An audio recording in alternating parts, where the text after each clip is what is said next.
আসসালামু আলাইকুম ভিউয়ার্স। দেখেন কত স্বল্প সময়ে আপনাদের সবজি রান্না করা শেখাই বলতে দেখাবো কত তাড়াতাড়ি রান্না করতে হয়।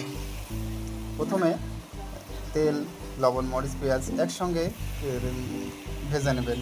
এরপর বা কাটানো সবজিগুলো এই তেলের উপর দিয়ে একটু নাড়াচাড়া করবেন। কিছুক্ষণ পর দেখবেন সবজিগুলো একটু আলতো মারা ভাব হয়ে গেছে। আপনার কিছুক্ষণ সবগুলো সবজি নাড়াচাড়া করার পর রেখে দেবেন। দেওয়ার পর দেখতে পাবেন সবজিগুলো একটু কষান কষান ভাব হয়ে গেছে। আপনারা চাইলে এভাবে রান্না করতে পারেন। কিছুক্ষণ পর দেখতে পাবেন সবজিগুলো প্রায় আধমরা ভাব হয়ে গেছে। তার মানে বুঝতে পাবেন সবজি রান্না প্রায় শেষ পর্যায়ে চলে যাচ্ছে। খুব সহজেই সবজি রান্না করা যায়। যে কেউ এই সবজি রান্না করতে পারবেন।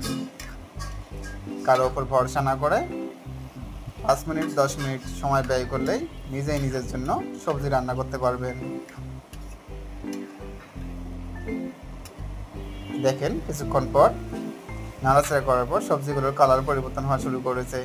তার মানে বুঝতে পারবেন সবজি অলরেডি রান্না হয়ে গেছে। ভিডিওটি যদি ভালো লেগে থাকে অবশ্যই লাইক, কমেন্ট, শেয়ার এবং সর্বশেষে সাবস্ক্রাইব করতে ভুলবেন না। আরও এরকম ভিডিও পাওয়ার জন্য পাশে থাকবেন। ধন্যবাদ।